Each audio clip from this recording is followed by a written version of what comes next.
So today it is a pleasure for us that we have an eminent scholar, Professor Karam Tej Singh Sarao. He is eminent in various fields of scholarship. He is an eminent intellectual in history who has worked all his life in the field of history, history of Buddhism. But apart from that, he has various other experiences which bring him very close to our experiences in humanities and other sciences, other fields of Shastras. One of the major experiences that Sir has, which Sir has agreed, very kindly agreed to share with us today, is his pilgrimage or travels or adventure travels, something that can go in all the three genres, to Kailāśa. Kailāśa, you know all about Kailāśa, the famous mountain, the abode of Shiva, a pilgrim place for Indians from various religions. So Sir has traveled to Kailāśa 7 times, and traveling has been in his nature. You can see even today, every day he travels a lot. Whether on the tracks or anywhere in the campus, you will find him traveling, and it is said that it is traveling that we find God. घूमने से ब्रह्म मिलता है. So भटकते भटकते भी ब्रह्म मिल जाए.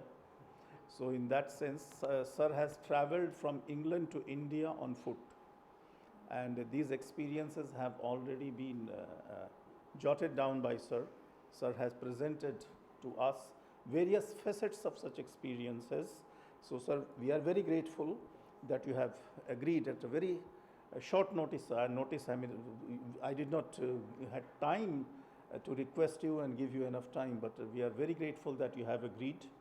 And this touches upon one of very important genre of writing in literature, that is travelogue, travel writing, which has been a quintessence of various aspects of literature in history. You find the travelers who come to us, who have gone various parts of the world, and then they have not only given us their experiences, but have helped in evolution of certain genre. For example, who are the first novelists?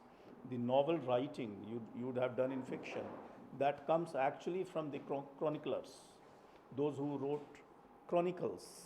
So this kind of travel experience, which is personal, where we meet the other.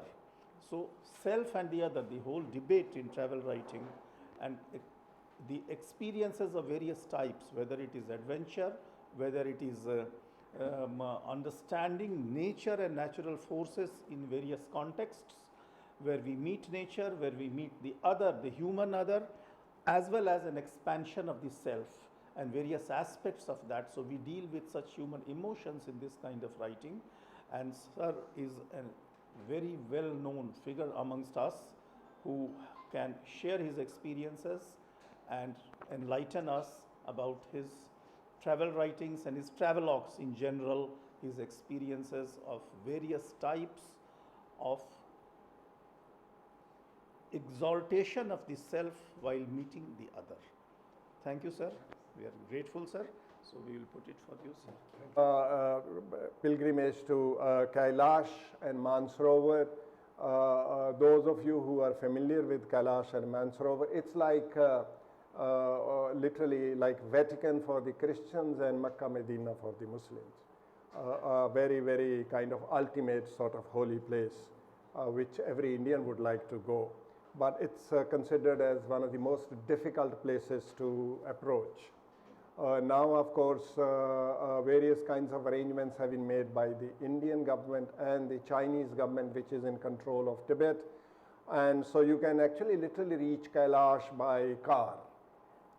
But still there are certain difficulties. The average height of Tibet is 14,000 feet.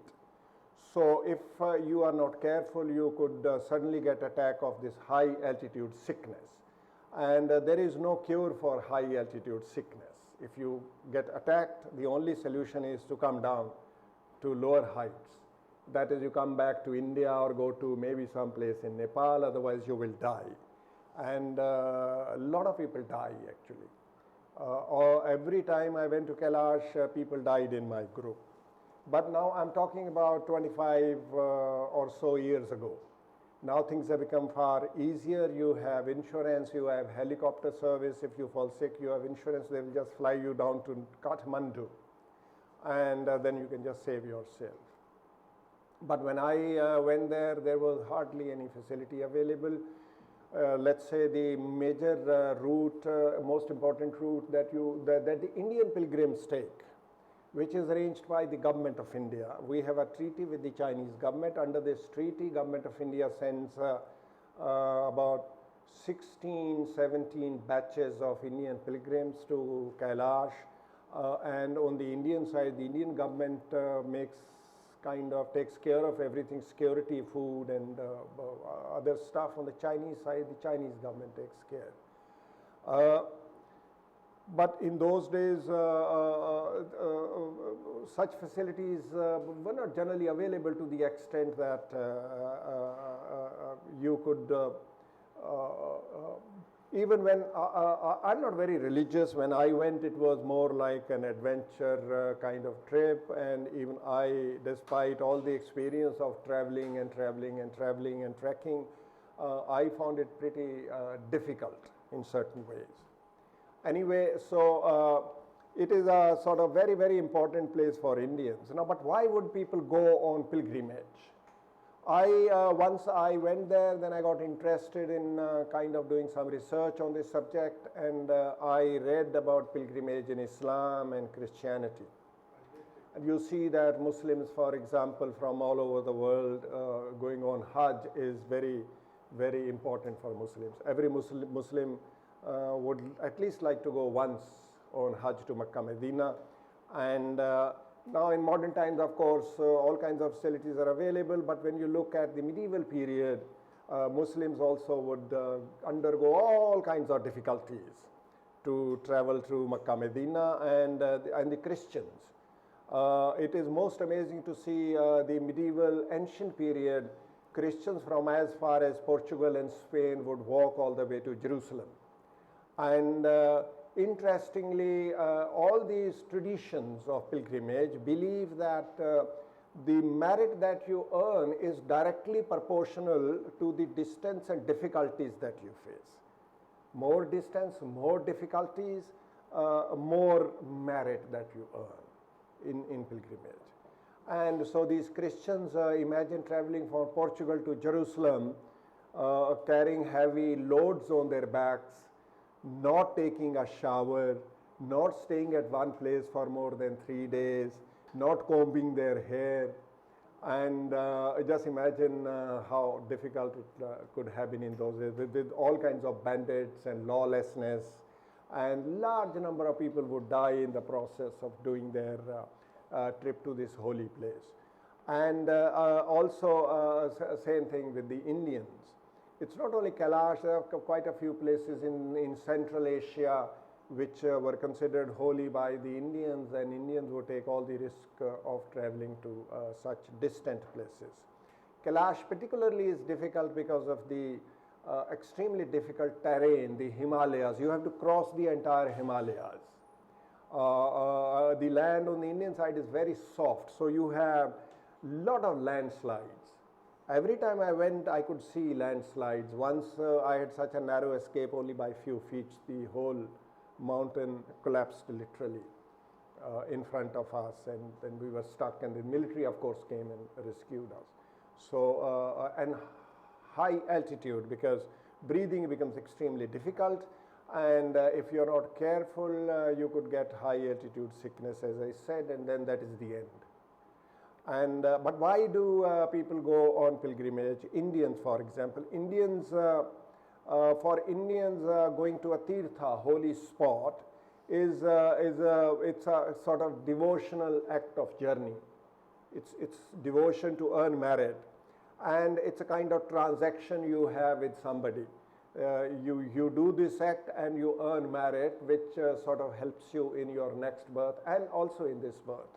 And so those Indians who are really seriously interested in going to heaven or have committed a lot of sins for forgiveness, they go on pilgrimage, and so you get forgiveness, and it's a sort of sacred duty that every Indian would like to do, just like the Christians and the Muslims, a sort of sacred duty.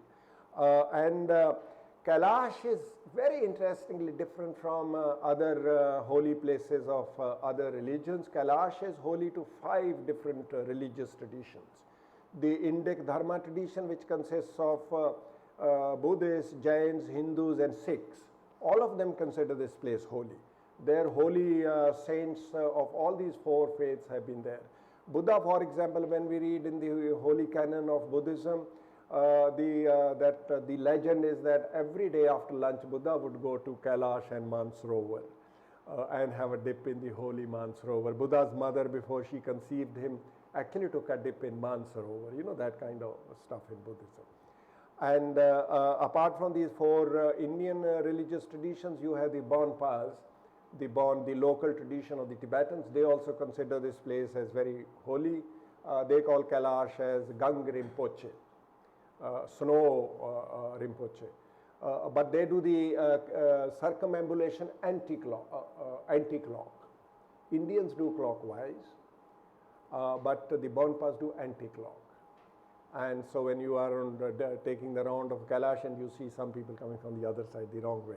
But in the Indian tradition, the holy object should be either in front of you or on your right side.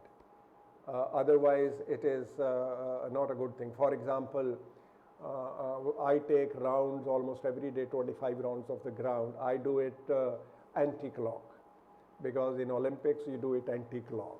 But if let's say the university had put some statue or something of one of the gods in the middle of this ground, then I wouldn't be allowed to do that. So I would have to do it the other way around. Okay, so it's very specific for Hindus to do the prikrama, the round, the kora in the clockwise manner. Now I was looking at the history of Kailash, and one very well-known scholar, Witzel, he's a professor at Harvard, he has written that the pilgrimage to Kailash was definitely known to the Indians as early as the composition of the Rig Veda, because one of the hymns in the Rig Veda says that Lord Indra made Indus river Sindhu flow northwards.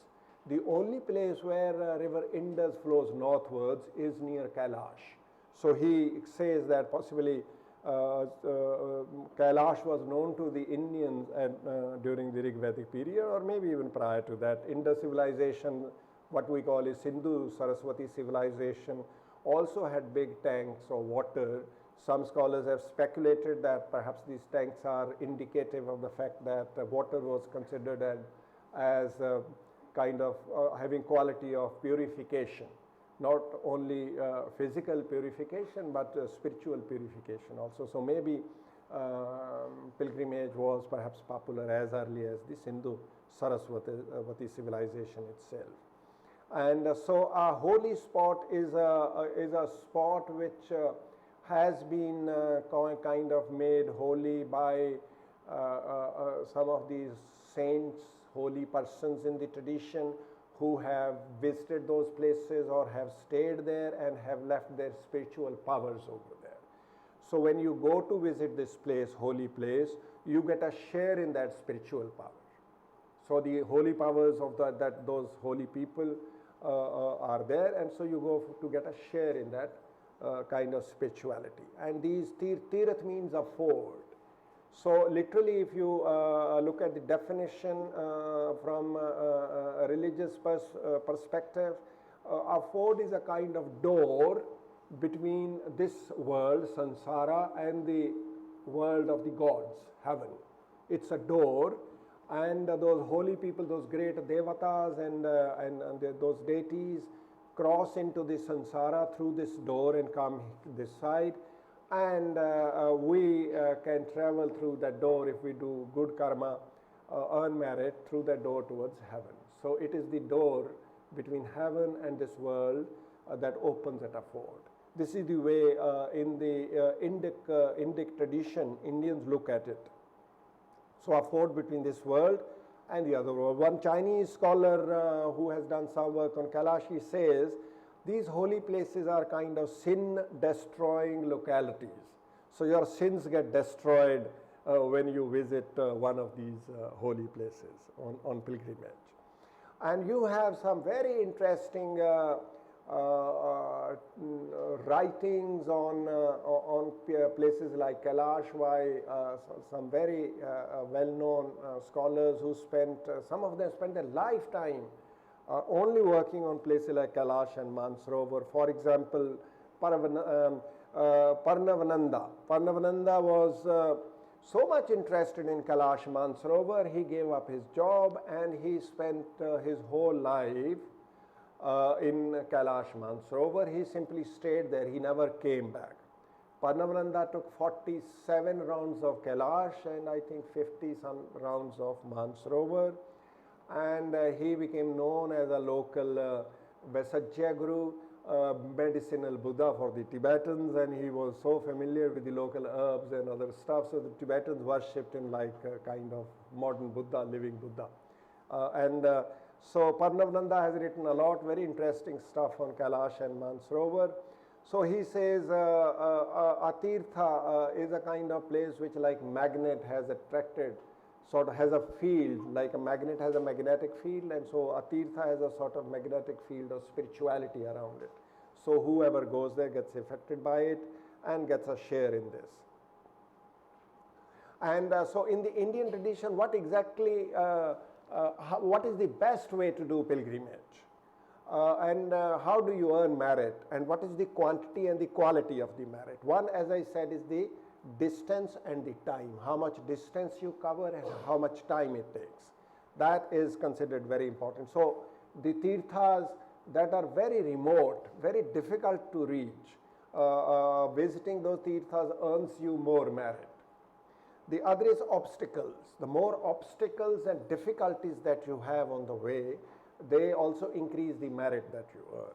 I think this is true of all the religious traditions, Islam as well as Christianity too. As I said, Christians would carry heavy loads on their backs. Muslims also make certain sacrifices, the kind of dress they wear, the kind of food they eat.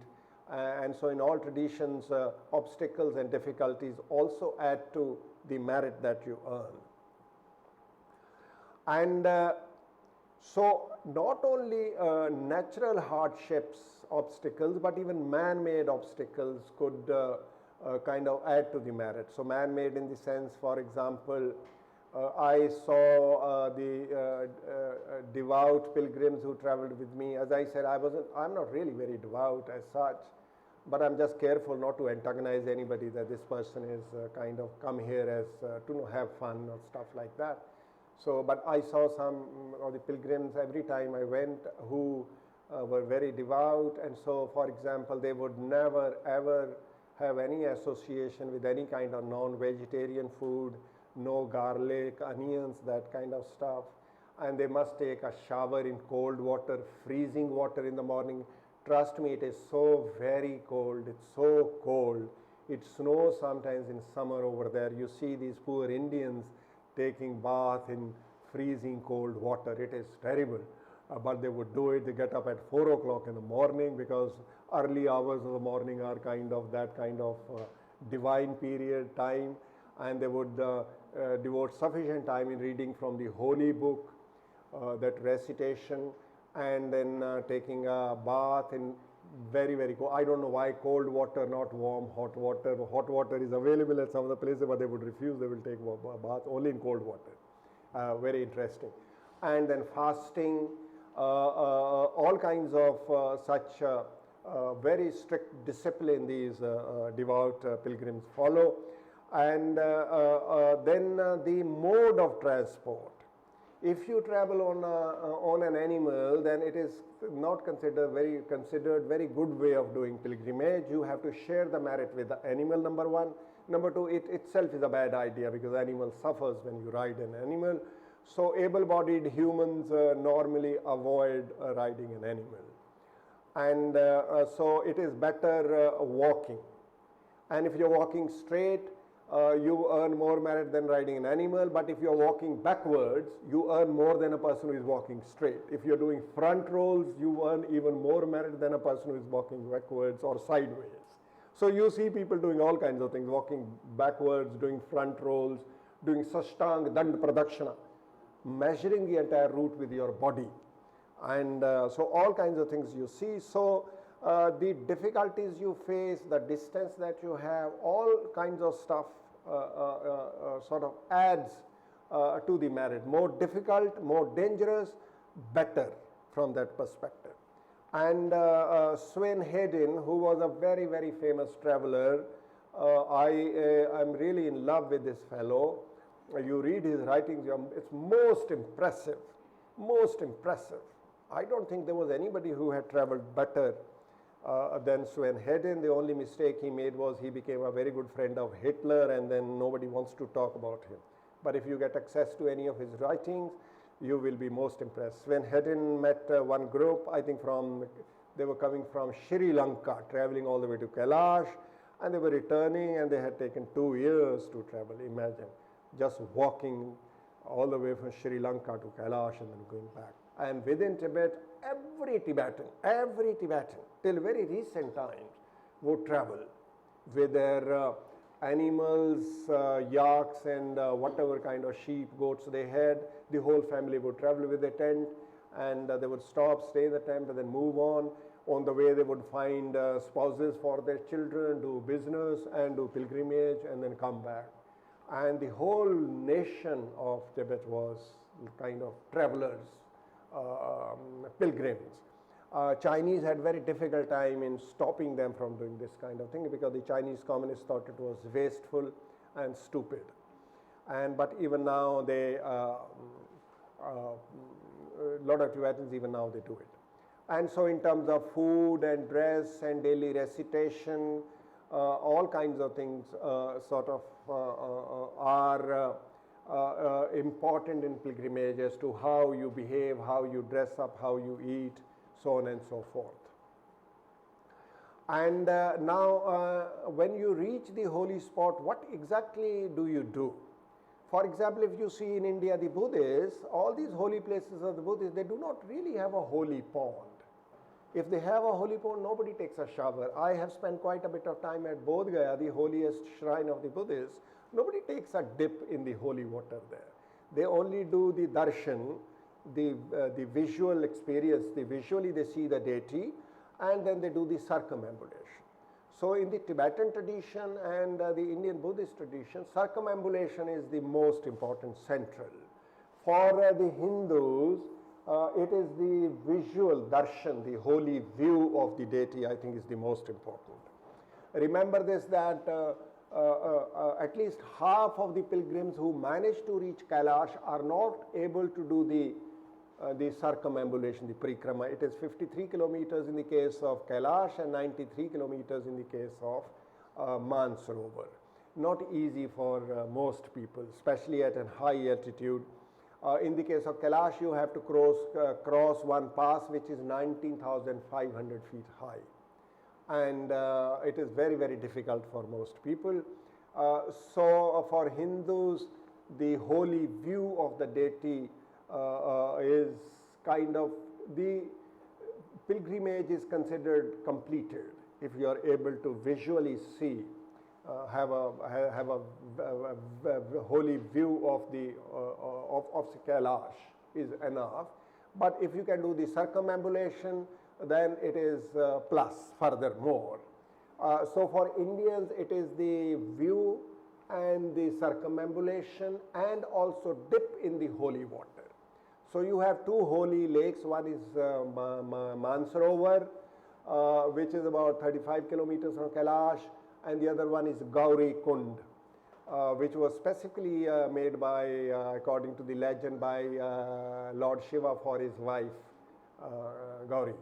So in the case of Gauri, people collect holy water, but in the case of Mansarovar, every Indian who manages to reach Mansarovar must take a dip in the freezing waters of Mansarovar, and it is a scene worth seeing when you see people shivering like a dry leaf and then taking a dip. And in the case of Indians, you can also do pilgrimage by proxy. So your neighbors, your friends, your parents would ask you to do it for them and take a dip in their name in the holy water. Just imagine, I remember I counted once about odd 45, 50 names. So in the name of everybody, all this big list I had, so I had to take dips in each one's name in the holy water. A pretty tough task when the water is very, very cold. You could see ice floating in the water. And but every Indian would do that kind of thing. And the Yajna. And so most Indians would do these four things: ritual bathing, the parikrama, the darshan, and the Yajna, the kind of sacrifice, the puja on the banks of Mansarovar. So in every group they make sure that there is a priest who specializes in performing the Yajna, and so this priest performs the Yajna, and the people take the material samagri with them, whatever is needed when you perform this Yajna. Now, can a guide and a porter earn merit? I have done some study on this. No. Porters and guides, they may have taken thousands of rounds of Kailāśa and maybe may have taken dips hundreds of times in Mansarovar. They do not earn any merit, because here some sort of sincerity, reverence is important. So a guide or a porter does it for money or for livelihood. So in this case it's not possible. But if I'm not able to go, I ask a friend who goes on pilgrimage to do it for me. Maybe I will earn some merit right sitting back in maybe New Delhi. But a guide who goes with the group will not earn any merit, according to the tradition of pilgrimage in Hinduism. And you come across some very interesting examples of people doing pilgrimage by proxy. For example, Tibetans would carry a goat or a sheep with them. So let's say I am not able to travel, I'm not feeling well, ill or whatever. So I ask them to carry my goat with them, and you tie a ribbon around the goat. So the goat is carried around Kailāśa and Mansarovar. And so I share the merit earned with my dear goat. Okay, so goat and I are both given that kind of credit for having performed the pilgrimage. And then there are also how much merit you earn by doing by foot or by prostration, etc. And also how many times do you need to do pilgrimage if you have murdered your father or mother or committed a murder. So there is in the Tibetan tradition there is this kind of stuff also available. Even if the most heinous crime is if you murdered your mother, even for that, if you do the pilgrimage so many times, prostration and kora around Kailāśa, as the bandits in Tibet would do, so you can even be absolved of the sin of having committed murder of your mother if you do it so many times, etc., etc. And if you do it 100 times according to the Tibetan tradition, you go straight to heaven, perhaps with the same body. And so there is all kind of stuff that you read in the Mahatmyas or the texts that you come across written on pilgrimage.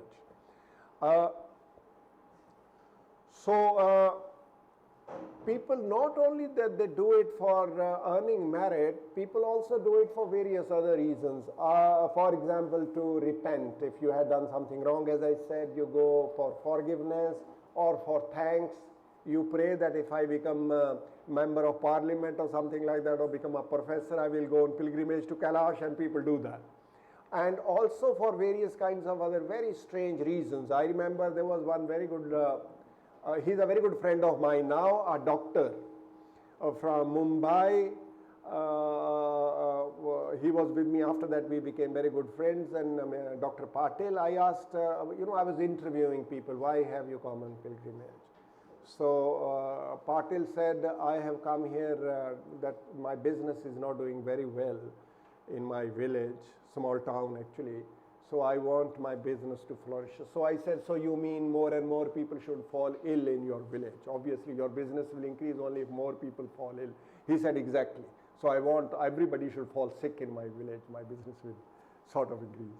So anyway, people have all kinds of reasons to do this. Now the route to Kailāśa, this is the most popular route for Indians. It has been since ancient times till recent times.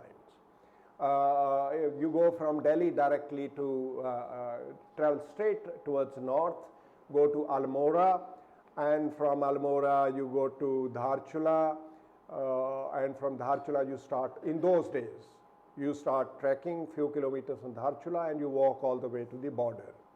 All the way to the border, and then at the border the Chinese immigration officials would come and receive you at the border right on top of the mountain, and they receive you. The Indian representatives hand you over to the Chinese, and the Chinese take you in a bus to the nearby town and complete the formalities of immigration. Now, this is high altitude, right from Dharchula where Nepal and India meet, this Kali Nadi. Kali Nadi is the border between India and Nepal. You walk on the banks. When I did this, there was no road. It was a kind of small foot passage, extremely dangerous. Literally you are walking on say about 2 feet wide passage when there is a deep gorge, maybe 2-3 kilometers deep. So you make small mistake and that is it. Extremely dangerous, and then you have soft mountains with landslides all the time. But now I think 5 years ago the government of India has built a road all the way till the border. So now you just sit in a bus or a car and you can reach the border. But nevertheless, remember, it is high altitude. Traveling in a bus or a car like that could be very dangerous. Those of you who have been to places like Leh in Ladakh, if you go there by plane and then you don't take rest for a day, acclimatize yourself, you could get high altitude sickness, and that's very dangerous. And so a lot of people who go by bus or car all the way to the border still have to be very, very careful. Because on the Chinese side in Tibet, still things are not really ideal, in the sense that it's a remote area, population is very, very sparse. So you don't have proper facilities like hospitals and stuff like that. Of course, now they have helicopter service if you have insurance, but still it's not very easy even now. And when I went, there was absolutely no hospital, no roads. And so if you have high altitude sickness, you will die. There is absolutely no solution to that. Anyway, so you travel on this route. This is the most popular route. Now, in the last 10-12 years, Government of India has negotiated with the Chinese. A couple of more areas have been opened. For example, in Sikkim, one route has been opened via Sikkim. I have traveled to every place in Tibet, from Delhi to, once I traveled from Delhi to Lhasa by road, the moment you enter Tibet, when the Chinese, one thing that they have done is, because commercially it's a very kind of big business pilgrimage, and Chinese really know it well. So they do it in a manner that all kinds of stuff like vehicles is easily available. So the moment you cross the border, provided you have enough money, they will provide you a car and a driver and a guide, and you just sit in the bus. But as I said, or in the car, a four-wheel drive Toyota vehicle. But as I said, it is high altitude desert. And the dust that you have is kind of so soft and sort of thin.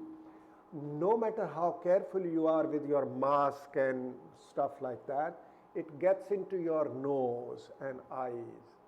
And especially in the nose, it gets stuck like cement. So your skin comes off, however careful you are. The other thing is, high altitude, the sun is very, very bright, so your skin gets burned. So you have to be really careful in that regard. So when you start from Delhi, let's say you reach Almora, 1 day's journey. First day you stop at Almora in those days. And from Almora then you have very, very beautiful Himalayas, lot of very beautiful kind of flowers and flora and fauna, so very beautiful.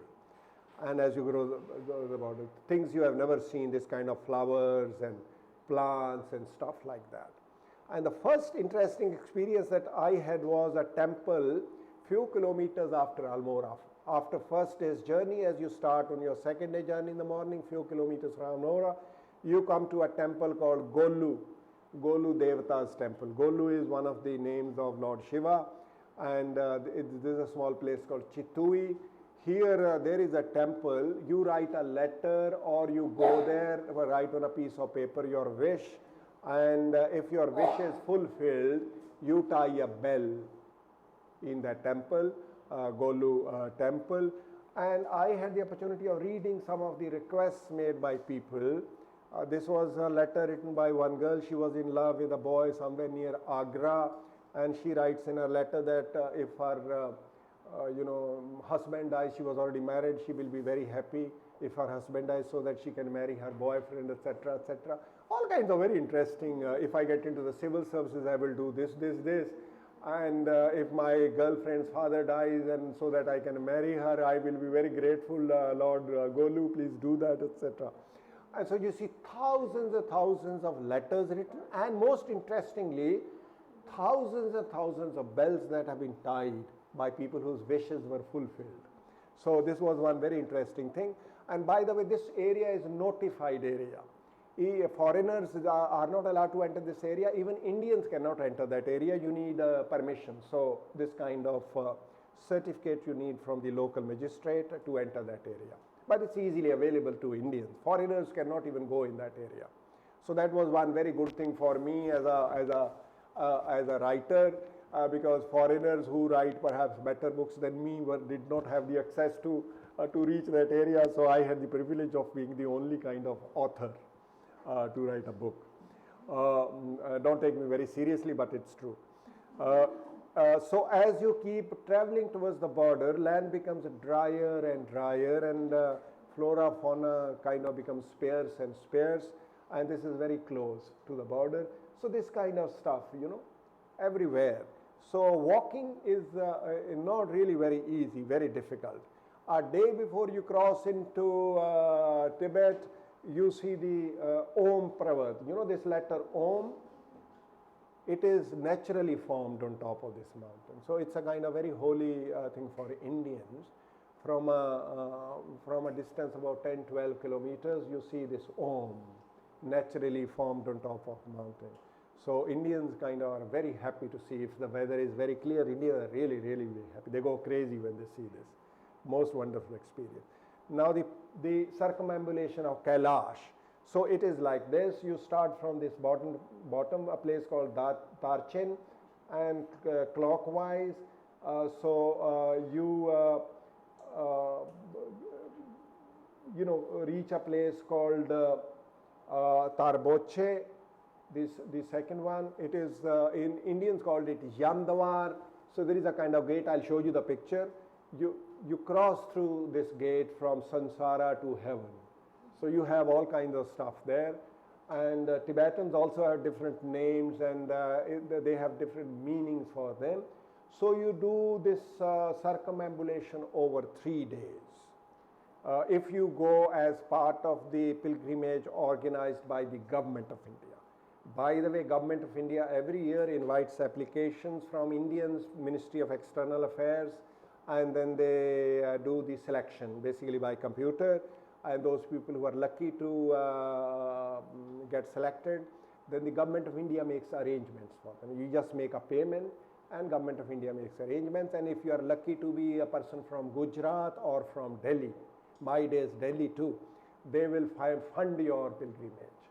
So one of my trips was funded by Delhi government, and Gujaratis, I think still, they are very kind of religious. Their trip is funded by the Gujarati government.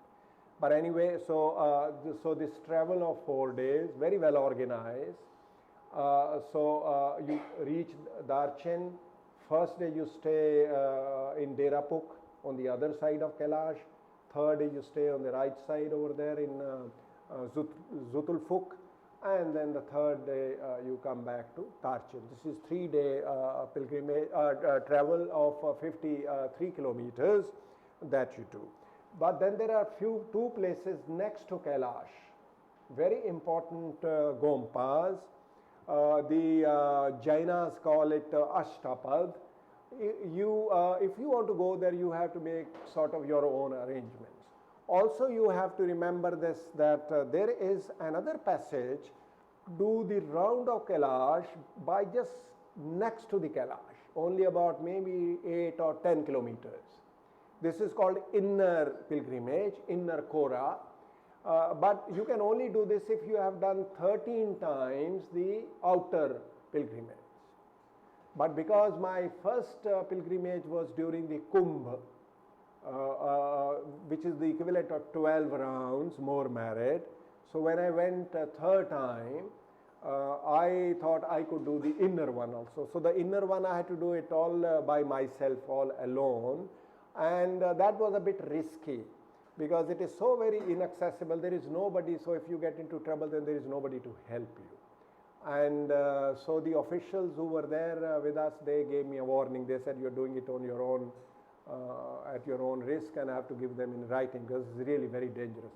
The soil around Kailāśa, because there is a lot of water seeping into the soil and snow, it's very slushy, and so a little dangerous. So this is what Kailāśa appears to be from a distance of about 30-40 kilometers. It is very interesting that Kailāśa is very unique. It has snow over it the year around, not the other mountains, and it looks so different. Just look at it, it looks so very different. Its shape and appearance, and it's above everything else, 22,000 feet, and so very, very unique. This is the closer view. So this water, this snow that is coming down, this is the origin of some of the rivers that flow into India. Okay, so the so-called for some people the so-called Ganges actually originates here, etc., etc. So you could see water literally flowing from here. I walked around with it. So all the rivers that flow from Tibet to India, all of them, including the rivers that flow through Assam and Bengal, they all originate here near Kailāśa. All the rivers, all the rivers that flow into Punjab and Pakistan, Indus, for example, they all originate here, on this side of Kailāśa or on the other side of Kailāśa. Okay, and so this is the first day. This is the Yamdvar, and on the right side, that platform is a kind of burial place of the Tibetans. By the way, Tibetans, just like the Zoroastrians, put the dead bodies on a platform and to be eaten by dogs and vultures. And I had the opportunity of once watching disposal of a dead body by the Tibetans. It looked quite a kind of horrible thing. So people would come with hammers and axes, and they would just cut the body into little pieces, including break bones, and then they give these bones and flesh to dogs, and the dogs are really cannibals and very dangerous dogs, and they attack people. There was once incident, one man was eaten alive by some of these dogs. These dogs are very ferocious. And anyway, that is the kind of thing that the Tibetans do here. And then there is that flag. The Tibetans raise this flag called Tarboche on the Vesak day, the birth of the Buddha, etc. And originally the Yamdvar looked like this. First time I went, it looked like this. Second time I went, it looked like this. There was a big earthquake, perhaps it fell down, and the new one was built here. So for Indians, the proper circumambulation begins from Yamdvar, because you cross from hell or samsara into heaven, and so everybody is very happy. This is the closest view of Kailāśa. This is immediately after you cross over through Yamdvar, you see this Gompa on the left side on top of the small hill. Inside there is a picture of Guru Nanak, and but they don't allow you to take pictures inside. Tibetans are, these lamas are very strict. But anyway, apparently Guru Nanak also visited this place. From here also you can see Kailāśa from the left side, like this. So Kailāśa appears like this from this side. And on the other side, at the end of the day, when you go on the other side of Kailāśa, so Kailāśa looks like this from the other side. So you spend your night somewhere here after completing your 1 day's pilgrimage. So Kailāśa looks like this during the day. So none of these pictures has been actually tempered with. During the day, Kailāśa keeps on changing its colors because it's very high altitude, and so the fluctuations in light keep on sort of, emitting different sorts of colors of Kailāśa. A very profound experience for an agnostic person like me. Very, very kind of special experience. This is the pass that you cross. Now, during summer, this is what the pass is like invariably. 19,500 feet high, very rarefied, you can hardly breathe, it's bitterly cold, but nevertheless you must cross over into this, and people have a lot of difficulties here, but at the same time, most of the people have to follow certain ceremonies. You must leave some part of your body here, because if you leave a body part here, then you are guaranteed that your place in heaven is reserved. So some people even pluck out their teeth and put them there, or some hair or stuff like that. Some people leave pieces of their clothes or stuff like that, but you must leave something of your possession over here to make sure that you go to heaven. So this is my condition. Just see, I'm not very afraid of snow. I've lived in an igloo for 2-3 months, but here I was terrified. It was so cold and so rarefied, you could hardly breathe. And you have no energy left. It's so very difficult on the top. This is the Gauri Kund. When you start descending from that pass, and this is the first view of Gauri Kund that you have. It looks very small. It's much bigger. I think of the size of our ground where I do the trekking in the evening. It's pretty big. This is where you stay on the second day. The beds are basically made of stone, but that is not a problem. The biggest problem was there were no toilets. Tibetans in those days simply did not have a concept of toilet. At one place where we stayed for 3-4 days, as you cross over into Tibet, the immigration formalities are completed.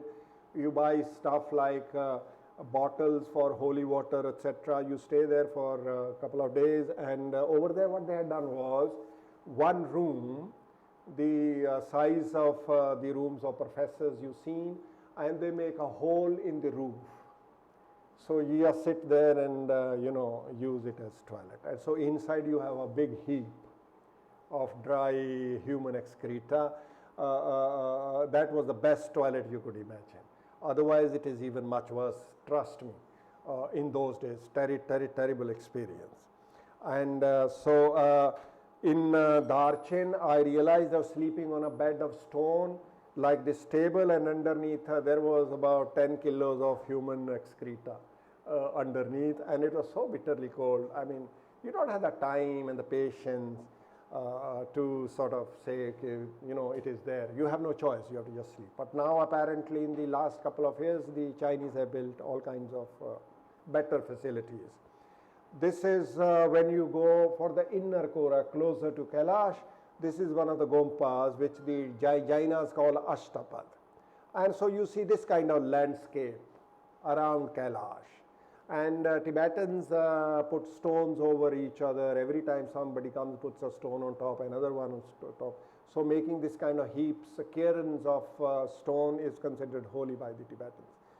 The travel of the pilgrimage of Mansarovar, now you could do it by car if you want to. I did it only once on foot.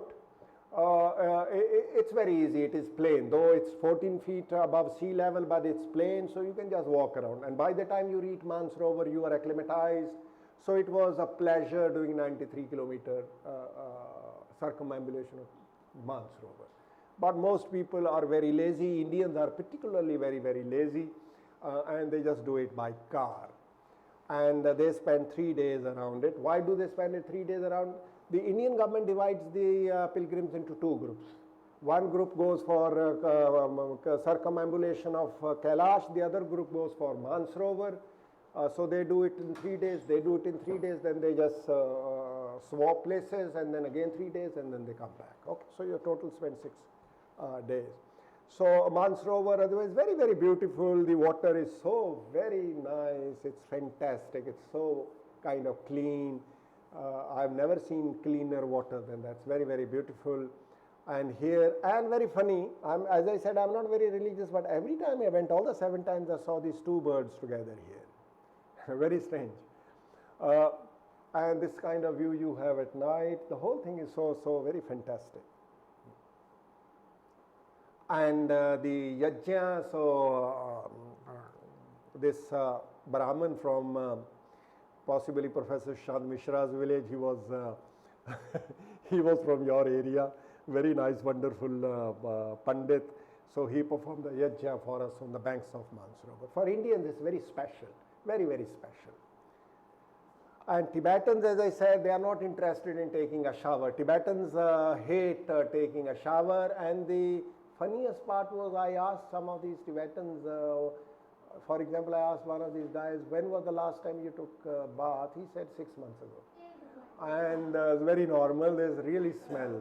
They really smell. They hate taking bath. I don't know why. And so the maximum they do is just wash their hair. So this is the best that they would do, just wash their hair, that's it. They never take dip in the holy water. But Indians make sure that they take dip. And so the tribals are like this. So they do the circumambulation of Kailāśa Mansarovar with their animals, children, possessions, everything. They go around. But looks very, very nice. I walked with them for a couple of days once.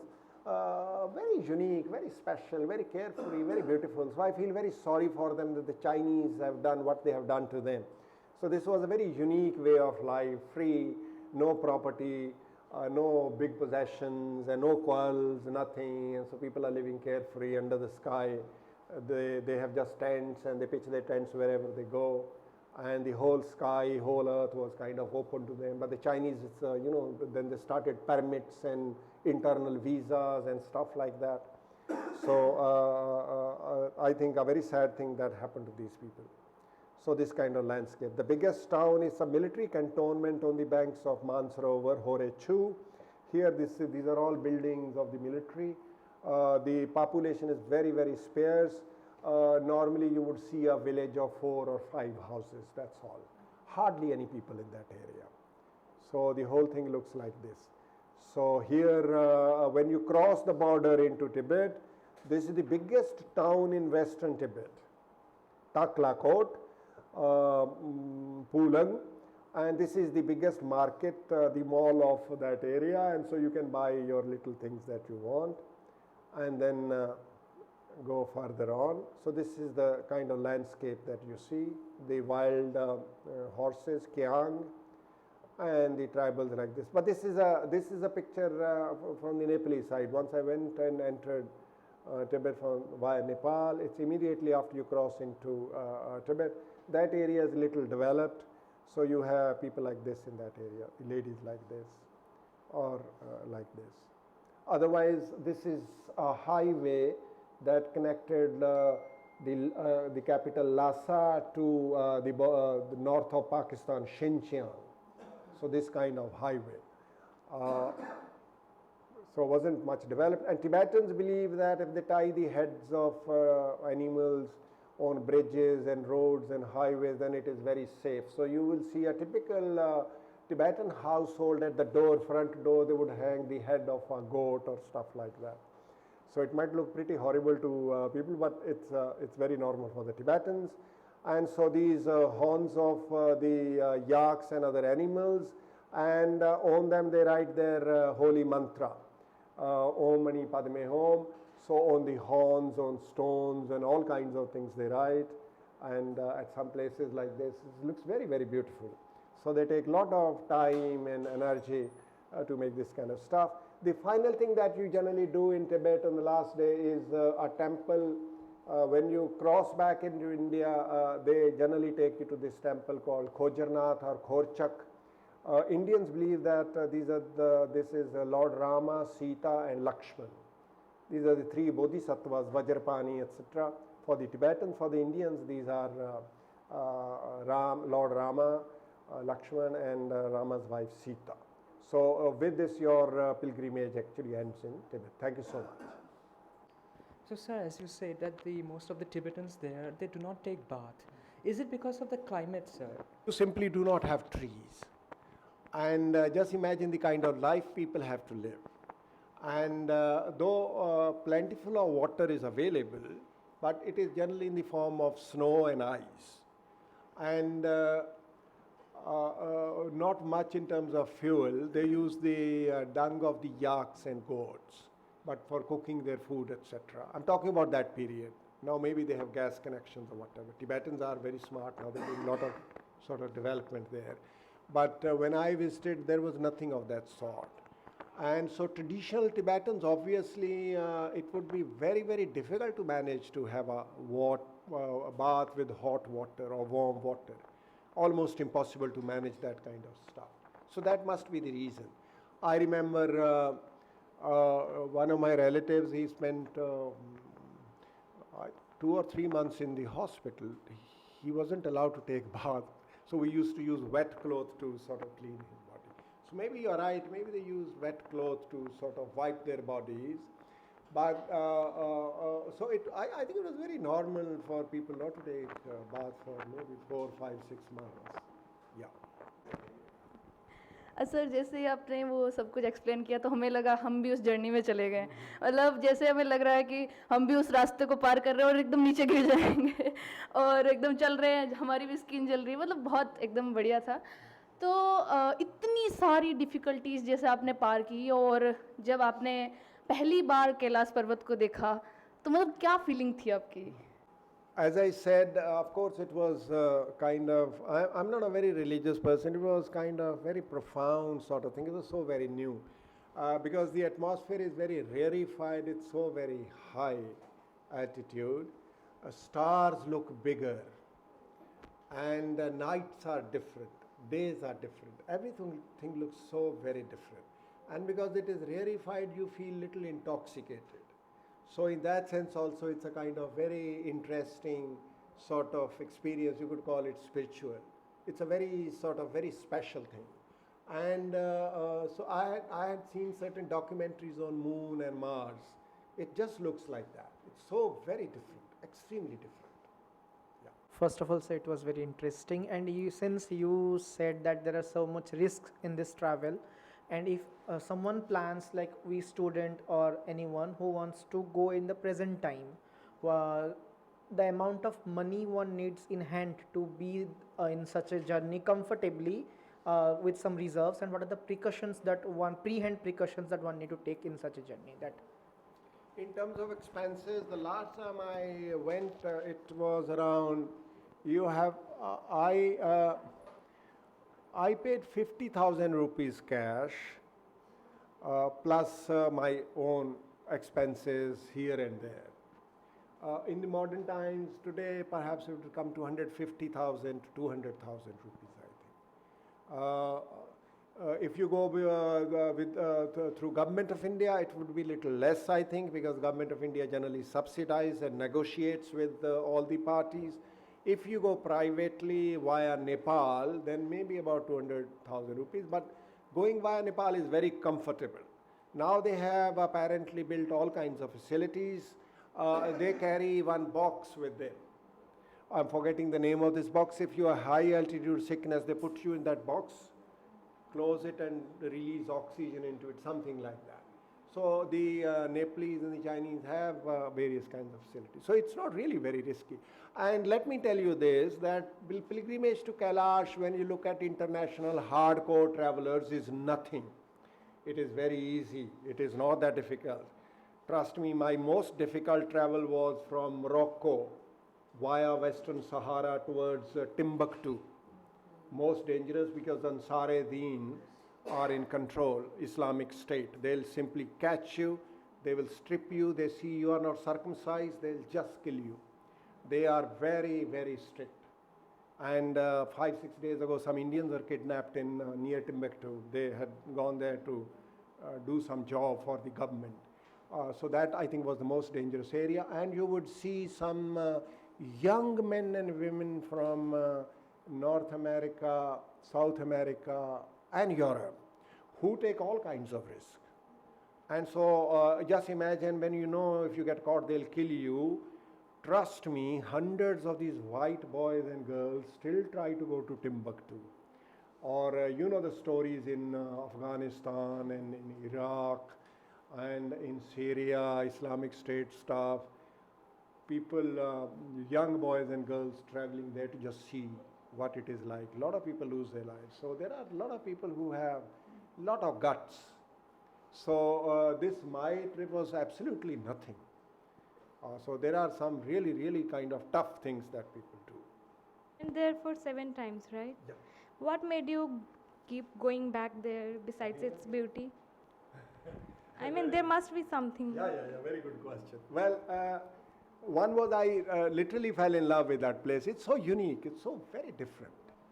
And also, I think I like a few challenges, like going towards Timbuktu, Mali, Western Sahara, where an Indian would basically be jumping into the jaws of death. I did that perhaps because I like adventure and that kind of stuff, but I also kind of fell in love. It's a very sort of different sort of place. And then maybe it could have been maybe 3, maybe 4 times. I did it 7 times. Why? Because I'm very bad at taking pictures. And you didn't have good cameras in those days. When I decided to write a book, my publisher rejected my book because the photographs were very, very poor. Even now the pictures are very poor quality. I simply don't know how to focus. So the publisher was very angry and finally agreed to publish my book. Even after 7 trips, he said, your pictures are terrible. And so couple of times I had to go there because the pictures were not good enough. Write during your travels? Did you write at the same time that you were, in these roads and traveling? Yes, I was making sort of daily diary. Of course, I kept a sort of diary. I was noting down important points. But when I wrote my book on Kailāśa, I read about 50, 60 different books written by people who had traveled into that area. My experience was very small compared to people like Parnavananda, who spent most of his life in that area, and Sven Hedin. So I read all that stuff very seriously. Of course, I had my own notes. And the area through which I travelled on the Indian side, foreigners are not allowed. And amongst the Indians, I was one of the very few people, like IAS, IFS officers who go, very few people. So I thought I was like a very well-sighted person amongst blind people. So Indians, how many of them were interested in writing a book on Kailāśa? Very few. So there was hardly any competition. That could be one of the selfish reasons that I said, oh, I should maybe write a book on Kailāśa because not very many Indians. Nobody can go into that area, foreigners can't. And so then I read all the literature, and of course I had kept my own notes, which I used. So did you have a previous purpose, kind of a goal in each travel was different? You have a meditative practice, or how was this? First time was purely adventure. Because I love trekking and traveling, and so I just wanted to go and see. It would be impossible for me to miss a place like Timbuktu or Kailāśa, or Machu Picchu. I spent 6 months in Machu Picchu last year. So first time I just went as an adventurer. And then I was so struck by the beauty of the place, it was so profound. And then I went again and took some pictures. First time I didn't really take any pictures as such because I didn't carry a camera with me. And so I took some pictures and then I said, oh, maybe I should write a book. So then the next 4 or 5 trips were kind of serious trips for collecting data, information on the trip. Like the groups with which I traveled, I wanted to know why they're traveling. And as I said, some woman is not able to find a husband for herself, is going on pilgrimage because she might get a husband, that kind of stuff. And or this doctor who wanted more patients. and some people who are very, very serious, very serious. Some people trying to do it barefoot. And I remember I met one sadhu, it was so bitterly cold, and this person was doing it barefoot. I couldn't do that. It was very difficult, impossible. My feet will fall off. It was so very cold. So this person was doing barefoot. There was one person who was wearing almost only kafni, holy man's robe, and this, the sort of garland of this रीठा क्या कहते हैं उसको, the Indian, sorry, Rudraksh, the mala of Rudraksh. He said, this is good enough for me. So you come across all kinds of most amazing people. But for me, after 2 trips, it became serious for the purpose of writing a book. And so therefore, whatever it takes to write a book, I tried to do. Read almost all the literature that was available and gathered all the information that I could gather during these trips. That was indeed a wonderful and warm afternoon we had. Thank you, sir, for your insightful presentation and the narration that almost took us to Mansarovar and Kailāśa. I'd like to thank all the faculties, my fellow mates for being present over here, and also the persons who worked backstage for setting up this talk, if we can say. Thank you all. Thanks.